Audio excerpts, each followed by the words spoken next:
Good evening, ladies and gentlemen. My name is Ksenia Goncharenko, and I'm the current chair of the Eastern European Society. It is my pleasure to be moderating this lecture in the Resistance series titled Cultural Position and Underground Music in Post-Communist Hungary. Before we start, a couple of words on housekeeping. There are two emergency exits in the unlikely event of an emergency on the right and on the left-hand side of this lecture theatre. Also, if I may request everyone to set their phones in silent mode to avoid distractions. And lastly, for timekeeping, we are aiming for today's lecture to last around 40 minutes, but we might need to stay on a bit longer. If you have to leave early, that's no worries at all. Before we start, I'd like to say a few words about our society, the Eastern European Society. We were founded with the aim of promoting the rich cultural heritage of Eastern European countries. So it is a great pleasure to see events like this happening on campus. And now I will give words to Professor Conor Daly, who will say a few words about the lecture series overall.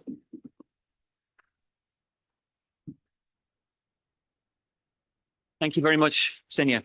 And good evening, Joeste Kivak, Baratim. And on behalf of fellow organizers, Balázs Apor, tonight's speaker, Krzysztof Rowiński, and myself, Conor Daly, welcome to this, the sixth lecture in our series, Understanding Resistance in Europe's East. I'm going to be handing straight back to Ksenia to introduce tonight's speaker. But first, I'd like to recap briefly what the rationale for this series is, what it's all about, and what we've heard so far from the speakers.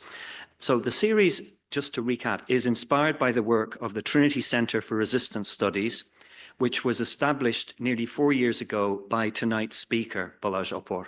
And the centre aims to provide an intellectual response to what we can see as the growth of populism and authoritarianism across the globe. In the first lecture, Graham Murdoch identified the eastern part of Europe for us as a laboratory for the study of resistance in the modern period due to its intense experience of both fascism and communism alike in the 20th century.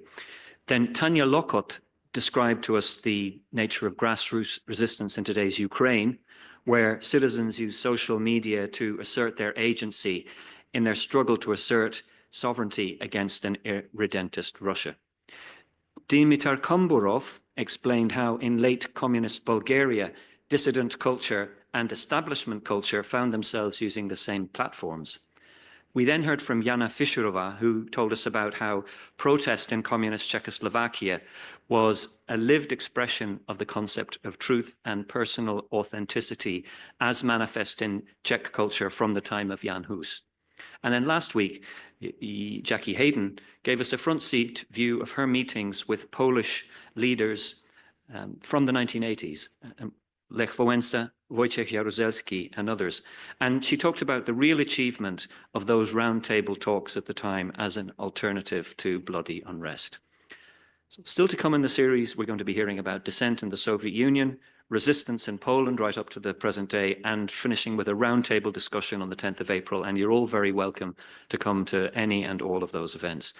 Just to remind us that the series is part funded by the TCD Faculty Events Fund, and acknowledging again the excellent support that we get from 3 of the college's student societies in promoting our series and in chairing our lectures and making things happen. So that's the History Society, the Ukrainian Society, and in particular tonight's host, the Eastern European Society, whose chairperson I'm now going to hand back the baton to as Master of Ceremonies for this evening, Ksenia Goncharenko. Thank you.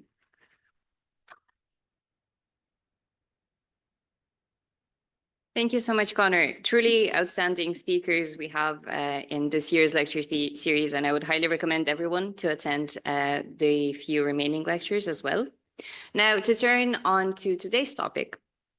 The title of today's lecture by Dr. Balázs Apor is Cultural Opposition and Underground Music in Post-Communist Hungary. Dr. Apor will be telling us about the role of underground music in expressing dissenting views of communist rule in late socialist Hungary. He will tell us about the legacies of musical opposition and the revival of sonic resistance in today's age of illiberal democracy. Balázs Apor is the founder of Trinity Centre for Resistance Studies, as Dr. Conor Daly mentioned before. He is associate professor in European Studies at Trinity College Dublin. His research interests include the study of Sovietization and communist propaganda and the history of leader cults in 20th century Europe. Now I will give the floor to Dr. Apor.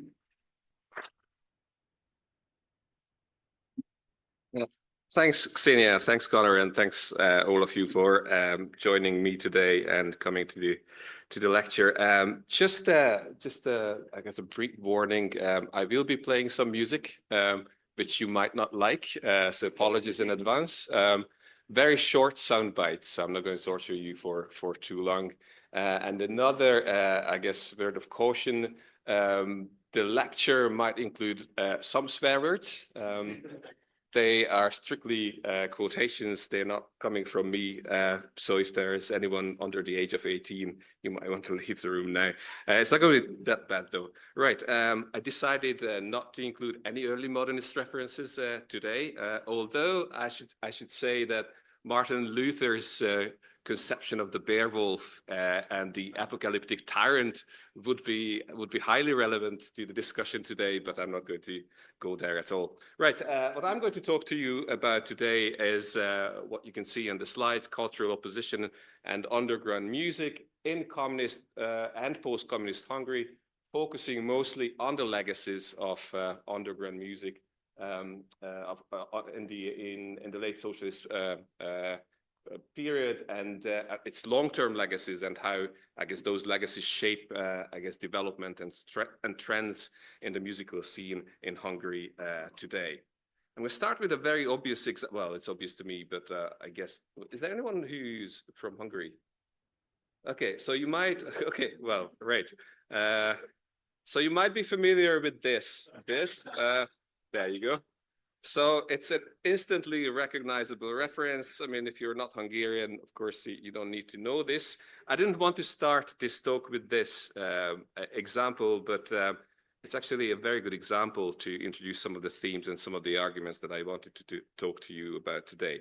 So, right, okay, who is this and what is this about? Just a few months ago, I think it's 17th of January 2025, Hungarian rapper, media celebrity, I guess, released a new song and video on YouTube with the title Csuran Cseppen, which roughly translates as it trickles, it drips. And of course, the reference is not very complicated. I mean, what trickles and what drips is money, as you can see on the image. The video depicts the prime minister of a fictitious country called Bingistan, who accidentally drinks a vial of truth serum and goes live on television, essentially revealing accidentally his true motivations for doing what he does. Of course, motivation includes mostly money, and the various strategies he uses to stay in power: corruption, nepotism, propaganda, the usual stuff. Now, of course, the song is, I guess, popular and it's quite catchy. It's kind of mainstream rap if you like that kind of stuff. The themes that are addressed, they're not particularly innovative or new or exciting. Many artists and musicians have addressed these themes before. But in the 15th year of Viktor Orbán's regime of national cooperation, or NER, the references and the associations in this song were perceived fairly unambiguously by the audience, and the song is now generally considered to be a direct criticism of the current political system. Now, again, there are plenty of songs like this, and it's not going to be the last example or the last rapper criticizing the regime, of course. But what makes this product of popular culture stand out and relevant to the discussion today is its immediate impact. The song is now standing at, I think, 16 million views on YouTube. It's for a country of roughly 9 million people. And it also triggered a communicational counter-offensive in governmental propaganda, claiming essentially that Majka's representation of Hungarian reality is fundamentally distorted and inauthentic. The government-friendly television channel called TV2, was actually Majka's former employer, released an anonymous response article. Of course, it's very Soviet, just 2 days after the release of this song. And this article went as far as to call Maika, and I quote here, a cheap rap bitch. So due to the unusually intense and you could call it adversarial media reaction to the song, Maika himself issued a statement that tried to tone down the video's political implications, which is really interesting, essentially claiming that the song was primarily for entertainment and that the rapper had no desire whatsoever to join any political camps. He claimed that his music was for everyone, irrespective of political sides, but at the same time, he had the creative autonomy or the right to articulate critical opinions of the political elite. What is also interesting about this song is that triggered the attention of political analysts and talking heads and the very few remaining independent media outlets in Hungary, and that doesn't happen too often. They generally acknowledge the critical message or critical political message of the song and its potential to strengthen an oppositionist identity.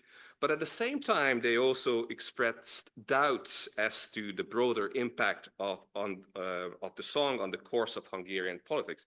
It is just a song, they claimed. What almost all of the commentators ignored, however, was a very complex relationship between culture, popular music in this case, of course, opposition, nonconformism, or indeed resistance. What is interesting about this attitude towards music and culture is that it also seems to be a characteristic feature of academic scholarship on social movements as well. A recently published monographs on social protest under the Orbán regime devotes only 4 measly pages to culture, essentially suggesting a rather limited role culture can play in the emergence of oppositionist movements, essentially associating culture with entertainment. Now, it is this striking ignorance of the long history and potency of cultural forms of opposition that serves as the primary motivation behind this talk. I have some examples to, I guess, make my point here. What commentators and scholars essentially reflecting on the Maika affair have failed to recognize on the one hand was first the significant increase of cultural, mostly musical forms of opposition under Viktor Orbán, especially since 2014. And this is going to be one topic that I'm going to talk to you about today. On the other hand, they also failed to recognize the remarkable tradition of what could be called sonic resistance in Hungary, but very broadly in communist Central and Eastern Europe in the late socialist period. But most importantly, and this seems to be quite striking, they have ignored the fundamental role culture and popular music in particular has played in the emergence of modern social movements across the globe. Now, I'm not an expert of the 1960s, but if I mention the 1960s, everybody would associate that decade with the rise of social movements, peace movements, anti-war protest, anti-Vietnam protest, and so on and so on. The other thing people would associate the 1960s is hippies, obviously.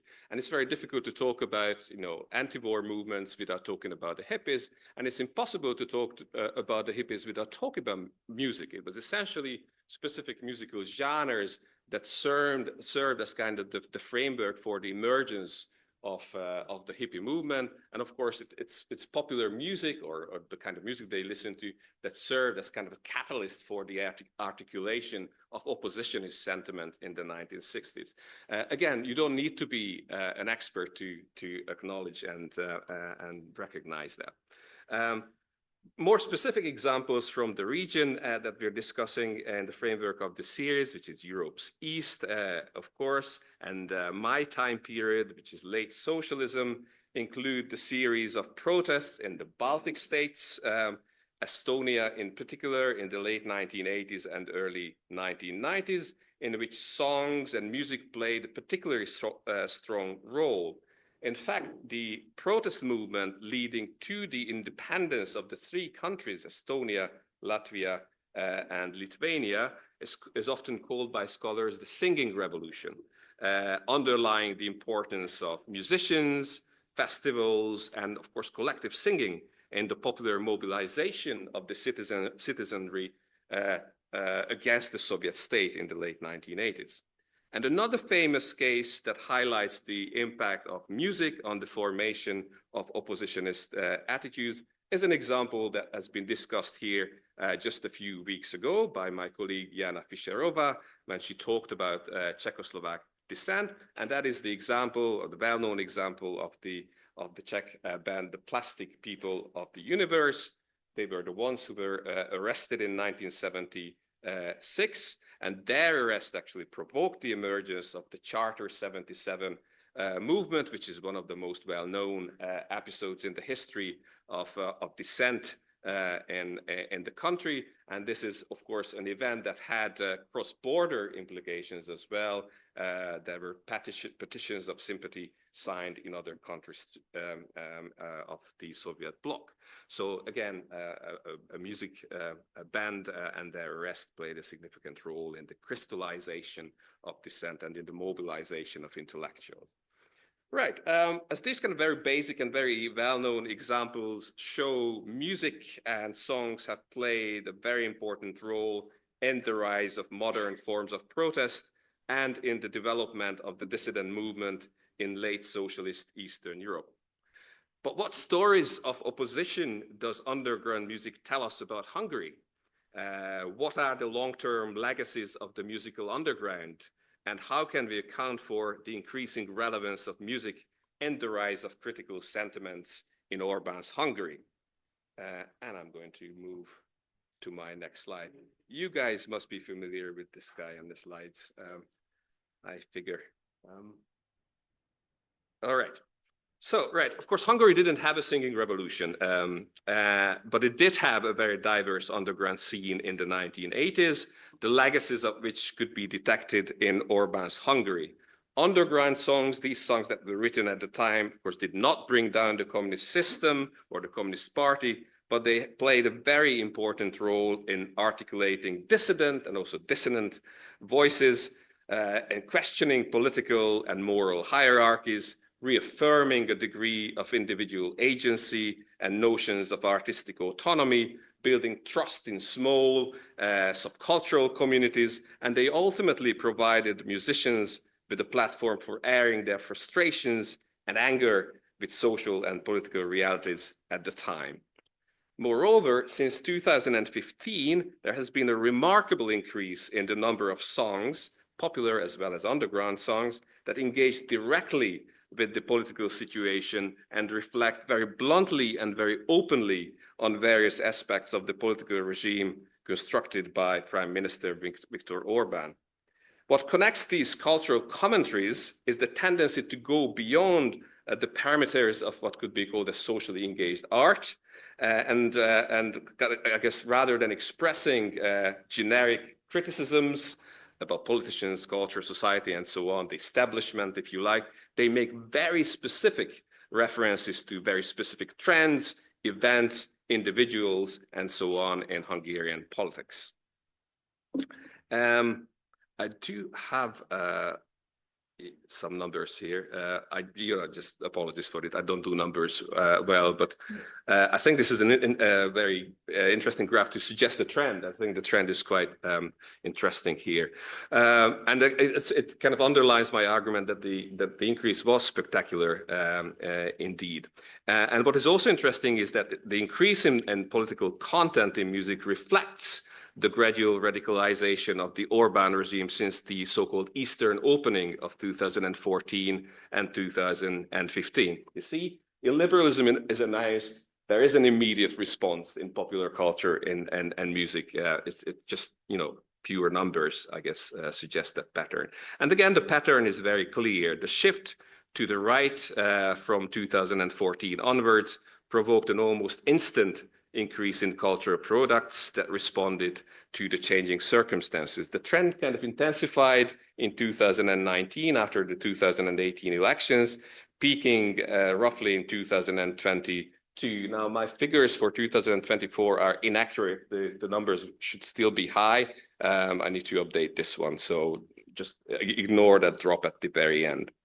Now, in cultural commentaries, on the regime, three particular, I guess, core musical genres stand out. Rap, punk rock, and alternative rock. Again, this is the last time oh no, not the last time, but I'm still going to mention some numbers here. So the majority of songs that I have collected so far, it's over 150 now, I think, as part of the project. So the majority of the songs are rap songs, approximately 36%. There are also punk rock songs, that's around 38%, and alternative rock comes third with approximately 12%. Now, these are genres that are normally associated with the notions of underground or counterculture. But the YouTube viewing figures suggest that, as one rapper, actually that one on the screen, Kruby, put it, counterculture has become the norm. The total number of viewings for the songs in my database, if you like, fancy word for an Excel file, are over around 110 million by now. And this figure excludes the viewing numbers for Micah's video. So the total number of viewings, I think, for critical songs in Hungary online on YouTube only are pushing 130 million views, which is a huge number. And I think that demonstrates, again, the importance of music in articulating dissent. So I think that's a clear example that these songs capture at least some aspects of the popular mood and articulate frustrations and critical views of very many people, a lot of people. Now, on the basis of viewing figures, rap seems to be the most popular musical genre that voices criticisms. Again, Micah's viewing figures demonstrate that. The one example I brought to you is the gentleman on the slide. He is arguably the most disrespectful performers in the entire rap scene in Hungary at the moment. His name is Kruby, who remained a consistent and again very vulgar and obscene and very disrespectful critic of the Orbán regime in the past decade. He released an album in 2023, which was entitled Kruby III, which was an allegory of dictatorship, kind of an absurd dystopian regime, which is ruled over by the musician's assumed artistic alter ego, kind of an evil dictator or a tyrant of sorts. His songs include satirical, witty, but mostly excessively obscene and vulgar references to the political context or to individual political figures. His most notorious songs that I'm not going to utter here because this is being recorded, but it kind of presents a very obscene allegory of contemporary Hungarian politics through describing a sexual act between Prime Minister Orbán and oppositionist politician Ferenc Gyurcsány, also former prime minister, in a public toilet. The song is excessively graphic and it basically uses, but it's not, I guess, self-serving. That's the point I'm trying to make here. It basically uses sexual imagery to paint an image of Hungarian politics as disturbingly obscene and vulgar. Now, Kruby's performances are also highly choreographed, as this image indicates on the slides there, and they also include political references and criticisms. His 2023 tour called Queen Victoria Memorial Tour. Now, Queen Victoria, well, that's, I mean, one could go on and I guess deconstruct that. Queen Victoria here is of course a reference to feminized representation of Viktor Orbán, as the image in the background shows. This is kind of I guess a stereotypical depiction of Elizabeth II, but it's Viktor Orbán's face that's kind of masqueraded or kind of merged with the representations of the Queen, which on the one hand, could be interpreted in various ways. But on, I guess, one possible interpretation is, of course, that is a satirical reflection on kind of the homophobic and campaigns that were, I guess, promoted by the government in the past 10 years or so. But anyway, there was one scene during this tour, the Queen Victoria Memorial Tour, during which the rapper sang a cover song of Circle of Life. Does anybody know where that song is from? The Lion King. Very good. I guess you're a Krupi fan there. You might be. So that's from The Lion King. And of course, he changed the lyrics, essentially singing Fidesz, which is the government party. Fidesz is king, while holding and eventually kissing in disgust an effigy of Prime Minister Viktor Orban. Right, now the most popular music in the pool I have is rap, of course, but the largest number of critical songs since 2014 were released by punk rock bands. Moreover, what is striking is that some of these bands actually became popular precisely because of the political themes addressed in their song. And I guess my example here is the band Bankrupt, which is that familiar to you guys? No, right. Okay, good. I'm seeing something new here. So this is a band that has been in existence since 1996, but it was their album released in 2023 that actually brought them success. So they've been trying really hard for decades.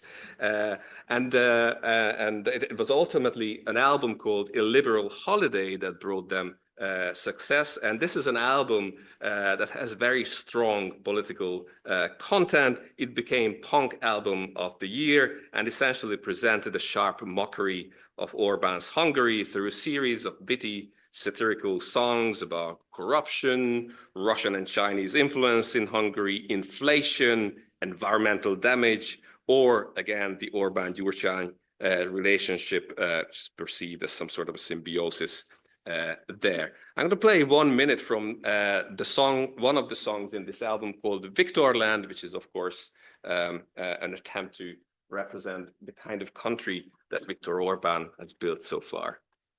It's kind of a surfer punk style, so it's kind of catchy, so don't be afraid. That's not the song that you're going to hate after the ad.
All right, moving on.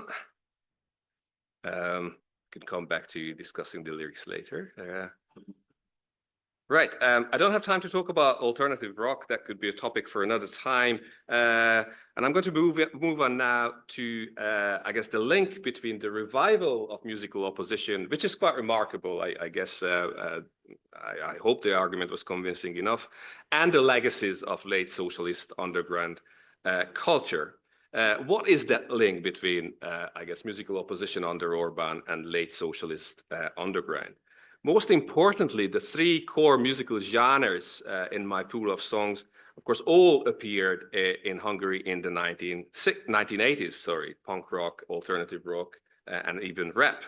And they were and at the same time, they were also linked to cultural forms of opposition at the time. So their development was significantly shaped by or historically conditioned by the specific circumstances at the time. Now, the underground scene in Hungary was small but relatively diverse in the 1980s. The regime under Communist Party leader János Kádár took a relatively lenient approach to youth subcultures and culture in general in comparison to other countries in the Soviet bloc, and tolerated some of their activities. Of course, bands and musicians were harassed, gigs were broken up or banned, but very few of these underground musicians were actually punished with jail time, and that's I guess the that's the exception. That's why Hungary is an exception here. So the musical underground kind of flourished, and the subculture produced a number of iconic bands and songs that articulated critical reflections, sometimes subtle, sometimes not so much, of the political regime. The neo-avant-garde band Spions did utter the ominous phrase, fuck the system, already in 1978. It's regarded as the first punk band in Hungary. I would contest that, but it's a discussion for a different day. Another, I guess, well-known underground band, URH, Ultra Rock Agency. URH is a reference to the radio wave used by the police at the time. They wrote songs about Big Brother. They have a song entitled Big Brother. They had a song called Vote for Me. And of course, in a dictatorial context, singing an election campaign song was already subversive. And they also had a song called Blue Light, which is obviously a reference to the police state and police repressions. Another well-known underground band, the kind of neo-avant-garde alternative rock band, Control Chopor, which is Control Group, had a song called Informers and Provocateurs, the early 1980s, which of course left very little to the imagination as to who they might be referring to. Of course, of the various underground, well, I actually have a URH song here. Just play a few seconds of this so that you get a. This is the song called Big Brother. It's a jump.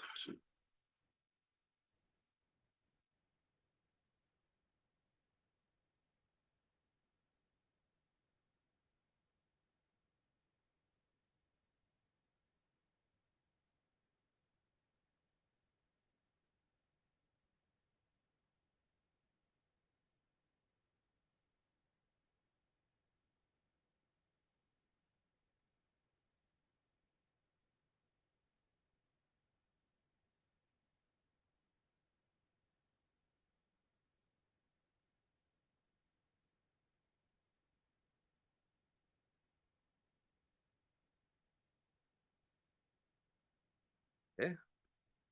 For now, moving on to, of course, the various underground genres. Punk was the noisiest, and I do want one of those glasses, by the way. And they were certainly the boldest in expressing discomfort with life in the 1980s.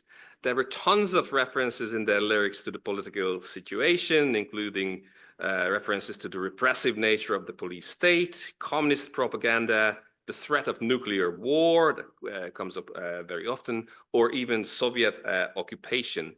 One of the bands called Kisanyal, or Little Angel in English, for example, provided a mockery of the peace propaganda of a military superpower for the Soviet Union in their song.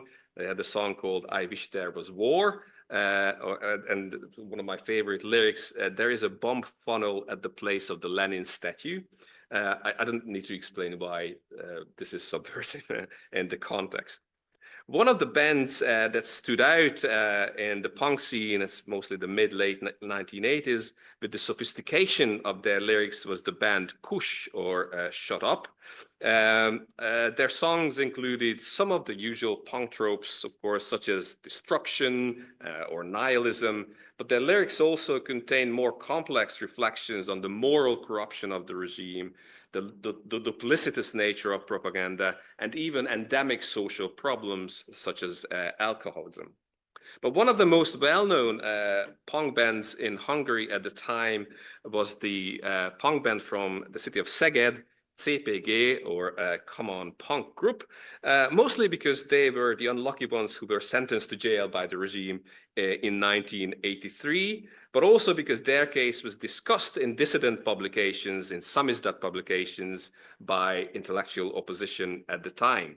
But their fame also owed much to the negative publicity or negative propaganda campaign caused by an article in the wake of their arrest in the early 1980s that was written by the vice director of the National Record Company and overlord, a prime censor of the musical scene, Péter Erdős, famously labeling the punk subculture or the punk scene as the wave of filth.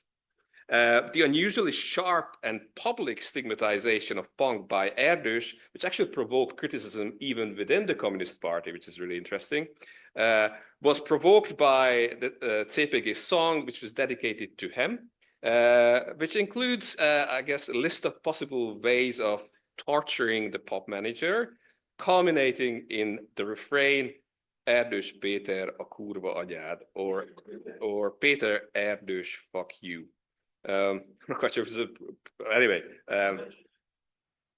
Right. The band's other songs included equally explicit political references, such as Soviet nukes are nukes too, or again, another quote here, rotten, dirty communist gang, how come you are not yet hanged? And of course, these lyrics kind of explain the unusually harsh response of the regime, or responses of the regime, to their music. And I have a short clip from them as well. Just 1 minute.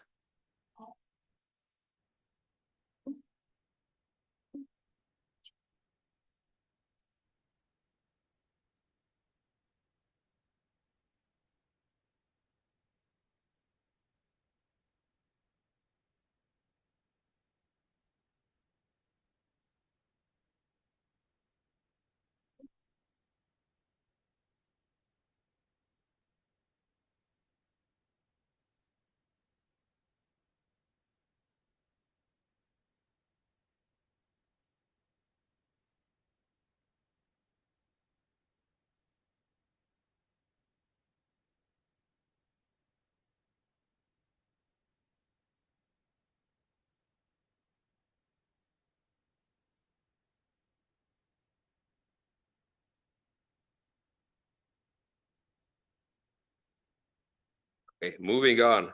It's a call for sabotage, right? What was the band that they,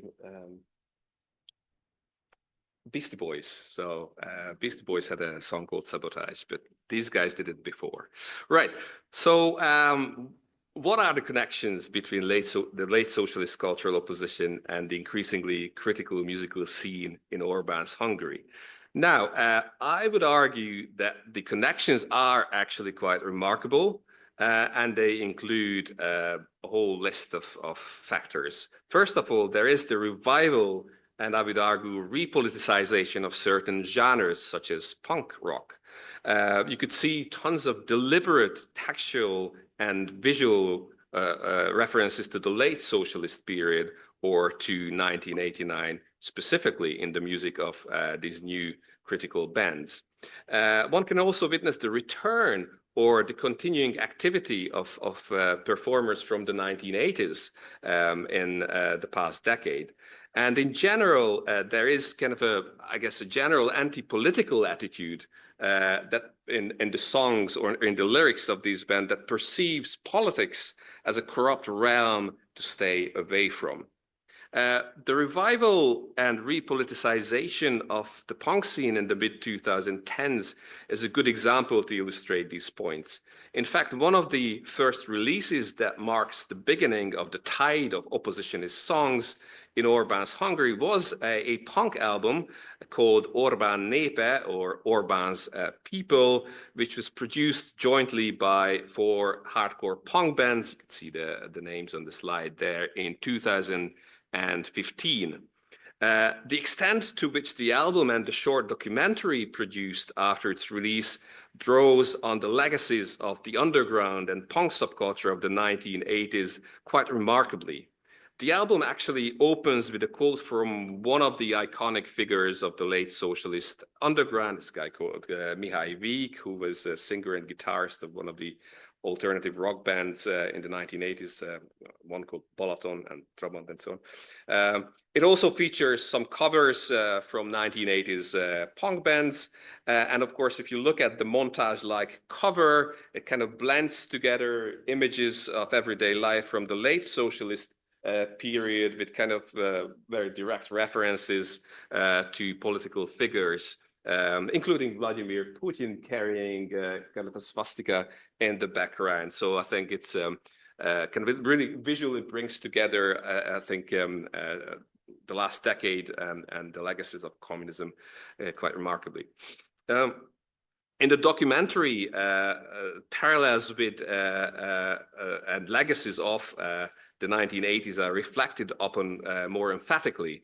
The frontman of one of the bands, Discobra, if you're interested, for example, expressed his disappointment over the missed opportunities after 1989, and emphasized how, in his view, so-called inherited political reflexes, this is the phrase that he used, from communism continued to shape political attitudes into the 2010s. And he was the one who argued that it is as if the 1980s had never ended. This theme of inherited reflexes, or if you want an analytical term from me, cumulative historical legacies, there you have it, appears in several songs on the album. There's a song called Inherited Memory by one of the bands, Youth Violence, which depicts social apathy and the lack of willingness to speak out as legacies of living under communism. The line, there's a line in this song called, "After having lived 24 years in freedom, we are still afraid." The traumatic legacies of Soviet occupation and the controversial nature of the government's pro-Russian political shift is depicted crudely in Discobra's song called Malenki Robot, which means a little bit of work in Russian, which essentially highlights the Orwellian aspects of governmental propaganda in the age of revived Russian expansionism, concluding with the ominous claim and that, I quote here, "The Russian winter will never fucking end." Quite prophetic, I should add. And that's in 2015. The songs on the album are otherwise filled with anger, and that comes through in the lyrics as well as the music that is characterized by a degree of minimalism, brevity, and aggressive hardcore tunes. At the same time, the musicians in the documentary argue that their anger is not a call for violent political action. It's not a call for violence. It's not a call for action. In fact, their anger is a relief rather than an attempt at mobilizing their audience for political action. I have one short song here. This is only 30 seconds. This is the song, actually. I'm just going to play it.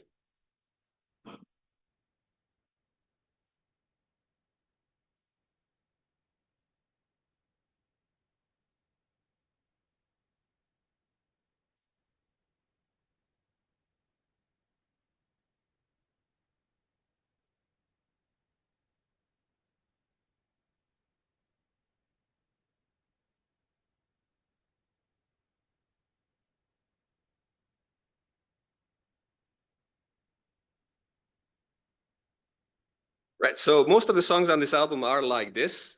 So you could interpret them as I guess, angry screams that last for about 30 seconds. I think that would be most accurate representation or interpretation of these songs. But I do need to move on. Right. Curiously enough, a similar attempt at toning down the otherwise very explicit political references in their songs characterized the attitude of some punk bands from the 1980s. The punk band CPG that I've mentioned earlier, the ones who were arrested and jailed, they claimed in an interview in 2001 that they had never considered their songs to be explicitly political. Now, I'd like to remind you that those were the ones who wanted to hang the communists, right? It's not political. And they actually, I think the guitar player said that they thought that their songs were ambiguous, quite ambiguous. So obviously, but at the same time, I would argue that it would be too simplistic to interpret such comments as expressions of political naivety. These are not naive people. They should rather be perceived as attempts at some sort of psychological detachment from the world of politics that was considered dirty, corrupt, despicable, and seemingly permanent. Stepping into the world of punk, kind of characterized by a degree of crude and spiteful honesty, enabled the reassertion of individual agency for these guys and the symbolic and again crude subversion of a rigid moral hierarchy at the time. So I would argue that the oppositionist appeal of punk lies not so much in punk's open defiance of the regime, but in the ability of punk music at the time to provide a platform to release anger and frustration and construct a sense of alternative community. And this specific function of punk music in post-communist Hungary is also captured in the documentary Orbán Népe that I mentioned before. Despite the anger and frustration with the surrounding world, the musicians in the documentary emphasize the importance of community building through their music. Right, but let's leave the punks behind, and I'm going to wrap up in a few minutes. So yeah, there's the revival of punk and hardcore punk, but the legacy of the, I guess, neo-avant-garde art punk tradition and kind of the remarkable resurrection of that genre in the 2010s should also be highlighted. Now, one of the most original underground bands of the early 1980s was a band called Bizottság, or Committee, also known as Albert Einstein Bizottság or Albert Einstein Committee, which is a group whose music fused essentially avant-garde, Dadaist, and surreal themes with the aesthetics and ethos of punk rock in the early 1980s. Now, their lyrics remain in the realm of the absurd and the abstract, but the name of the band was considered to be a reference to the Communist Party's Central Committee. That's why they actually had to change their name to Albert Einstein Committee, well, allegedly, when they were recording their album. The tradition of, and they were a very popular and remarkably impactful band at the time. And the tradition they, I guess, represented, the neo-avant-garde or art punk tradition, was continued in the early 1990s, or was followed in the early 1990s by the band Tudósok, or Scientists, among others, whose frontman, the visual artist Dr. Máriás, has actually created a whole series of I guess, satirical paintings featuring politicians that kind of offer, I guess, surreal and satirical visions of Hungarian culture and politics. And one of his images is on the left. I mean, it's kind of, that's, I guess, one of the most, I guess, obvious use of, I guess, of punk aesthetics and kind of an attempt to kind of merge punk aesthetics with political references in recent times. Their songs are not political, but they do have one song which is a kind of a song that presents a kind of a caricature of pervasive and endemic corruption in Hungarian society. That's a song called Szeretünk lopni, or We Love Stealing. And this is an image from that video, and that's again the image of Viktor Orbán. So the references there are quite straightforward. But the art punk genre also witnessed a revival. I mean, Tudósok is, or Scientist, is kind of a continuity band, if you like. But there was also a revival of this genre by newly established band. And I guess the spectacular rise to success of the band Richard Gere, I mean, oh yes, that's Richard. It's basically Richard Gere, but written with Hungarian spelling. That was the name of the band. They were never political or never explicitly political, yet it was a song with very obvious political connotations that arguably brought them into the limelight. That's a song called Mindenki boldog, Everybody's Happy, which was released in 2017 and which presented a satirical depiction of the simplicity and the monotonous nature of governmental propaganda, epitomized by the infamous blue billboards in Hungary that I'm sure you guys have seen in the last 10, 15 years or so. The lyrics is basically sung, or the song is sung from the perspective of someone who kind of internalized the unimaginative slogans of the government's political campaigns, and it essentially culminates in an obsessively neurotic repetition in the refrain of the phrase, "I believe everything you say, in Hungary everybody's happy." The video produced for the song directly evokes the legacy of late socialism and the legacy of 1989 in particular. And it follows a young Viktor Orbán who takes a time travel and arrives in present-day Hungary to witness the ubiquity of governmental propaganda, again represented by the blue billboards. and the overbearing domination of a single political force, which is represented by the omnipresence of the color orange in the video, which is the color of the current government party. At the end of the video, the disappointed and enraged young Orban meets his present self, walks up to him and slaps him on the face. So yeah, the song, and especially the video, really, similarly to the album Orban Népe, depicts the theme of the failed promises of 1989, as well as the inherited memory of communism, silence, and social compliance. I play, I guess, a minute of the song, and I just conclude very briefly. It's my last sample after the ad.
Right, and there it goes. Right, now, just to conclude very briefly, now, of course, the historical circumstances in which underground music emerged under Kádár were very different from the social and political conditions in Orbán's regime. And this, of course, certainly had an impact on what bands wrote songs about and what themes they depicted. But at the same time, there are significant overlaps between the themes in the songs. In the last decades of state socialism, the topics that most animated musicians included police state, communist propaganda, Soviet occupation, the threat of nuclear war, and a general sense of hopelessness. In Orbán's Hungary, the most common themes are propaganda again, growing Russian influence again, growing Russian and Chinese influence this time around, corruption, as well as inflation and social deprivation, occasionally environmental issues as well. But one of the most intriguing legacies of late socialist underground, I would argue, can be detected in the attitudes of musicians towards politics. There is a continuing tendency to perceive the world of politics as something to stay away from, despite the increasing number of transgressions into that world by musicians, demonstrated by the dramatic increase, a spectacular increase in the number of songs in the past 10 years. And I would argue that Micah's song, but especially his subsequent statement, illustrate this somewhat paradoxical attitude to politics. I criticize you, but I'm not political. Now, I do need to reflect on the use of obscene imagery and excessive swearing in rock and punk songs, because it's fun. I would argue that vulgarity in this song is not self-serving, or not always self-serving, and it functions very similarly to blunt political jokes in authoritarian or dictatorial regimes. Just like the laughter provoked by the often irreverent, sometimes very obscene and very vulgar jokes, the anger, just read the Stalin joke, really. The anger expressed in punk and rap songs through excessive swearing essentially enables the reassertion of individual agency and essentially the sheltering of the self from the invasive political world. Transgressions into what I would call the world of anger through music enable the temporary subversion or leveling of moral hierarchies in these regimes. In the imagined world of punk and rap songs described with crude and coarse simplicity or with biting humor, the absurdity and hypocrisy of the regimes is exposed. Politicians are dragged down from their pedestal, symbolically speaking, and the moral authority of the have-nots is restored. And that's my concluding statement. Thank you for your attention.